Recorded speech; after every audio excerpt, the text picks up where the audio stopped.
সাইয়েদনা মূসা আলাইহিস সালাম আল্লাহর একবার জিজ্ঞেস করলেন, আল্লাহ মাইয়াকুনু জালিসি ইয়াউমাল কিয়ামা, আল্লাহ আমার সাথে কিয়ামতের দিন জান্নাতে সাথী কে হবে?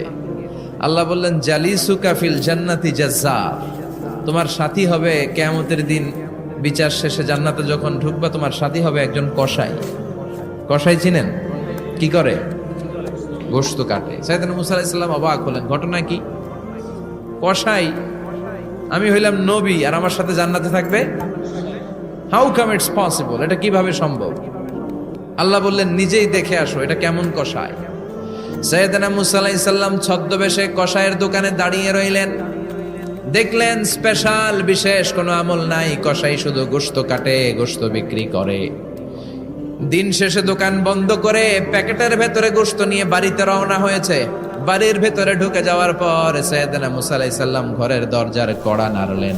কসাই বলে, মান আনতা, তুমি কে? মূসা আলাইহিস সালাম বললেন, আনা মুসাফির, আমি মুসাফির, থাকার জায়গা নেই, আপনি যদি থাকার জায়গা দেন আপনার বাড়িতে থাকবো। কসাই বলে, আসেন। সাইয়েদনা মূসা আলাইহিস সালাম ঢুকলেন। কসাই বলে, এই ঘরে একটু থাকেন, ওই ঘরে আমার একটু কাজ আছে। মূসা আলাইহিস সালাম বললেন, যান, কাজ সেরে আসেন। মূসা আলাইহিস সালাম খেয়াল করলেন ওই ঘরে মাচার উপর থেকে বয়োবৃদ্ধ এক নারীকে তিনি নামিয়ে গোসল করালেন, টাওয়াল দিয়ে গা মুছিয়ে দিলেন, নতুন জামা পরিয়ে দিলেন। এরপর দোকান থেকে আনা সুন্দর গোশতের টুকরাটারে নিজ হাতে কেটে রান্না করলেন। তারপর রুটি বানালেন, আর গোশত আর রুটি হাতে নিয়ে ওই মহিলার মুখে তুলে দিচ্ছেন। মহিলা খাচ্ছে, খায় আর বিড়বিড় করে কি যেন দোয়া পড়ে। সুবহানাল্লাহ পড়বেন না?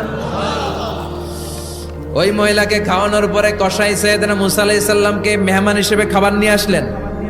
বললেন, ও পথিক, খাবার খান, সকালবেলা আপনিও চলে যাবেন, আমিও যাব আমার দোকানে, খেয়ে আপনি ঘুমিয়ে পড়েন। মূসা আলাইহিস সালাম বললেন, ততক্ষণ পর্যন্ত তোমার আনা খাবারে আমি হাত দিব না যতক্ষণ না তুমি বলবা ওই মহিলাটাকে। কসাই বলে, হাদিহি উম্মি, এটা আমার মা। হাদিহি উম্মি, এটা আমার মা। এই দুনিয়া এই মা ছাড়া আমার কেউ নাই, আমিও ছাড়া আমার মায়ের কেউ নাই। তাই প্রতিদিন দোকানের কাজ শেষ করে গোশত এনে রান্না করে আমার মারে আমি খাওয়াই। হাদিহি উম্মি, এটা আমার জনম দুঃখিনী মা। সাইয়েদনা মূসা আলাইহিস সালাম, বুঝলাম তোমার মা, কিন্তু তুমি যখন রুটি তোমার মায়ের মুখের ভেতরে তুলে দিচ্ছিলে, তোমার মা বিড়বিড় করে কি যেন পড়লো, কি পড়ে তোমার মা? কসাই বলে, আমার মায়ের একটা পাগলা দোয়া আছে। কি দোয়া? আমি জানি কশিন কালো এই দোয়া কবুল হবে না। আবেগের বশবর্তী হয়ে প্রতিদিন আমার মা আমার খেদমতে আমার উপর এত সন্তুষ্ট হয়ে যায়, এত খুশি হয়ে যায়।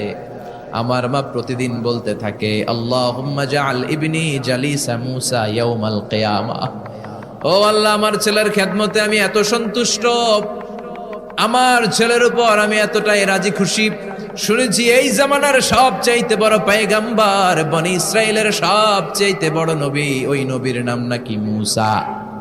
ও আল্লাহ, আমি এত কিছু জানি না, এত কিছু বুঝি না, এত কিছু চাই না, তোমার দরবারে শুধু একটাই চাওয়া, একটাই ফরিয়াদ, তুমি আমার ছেলেরে কিয়ামতের দিন মূসার সাথে হাসর নসিব করে দিও।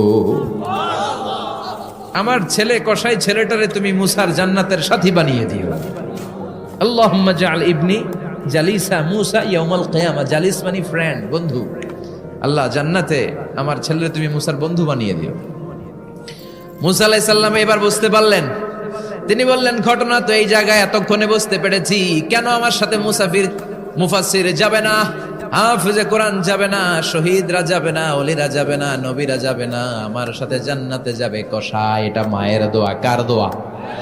মায়ের দোয়ার দরকার আছে না নাই?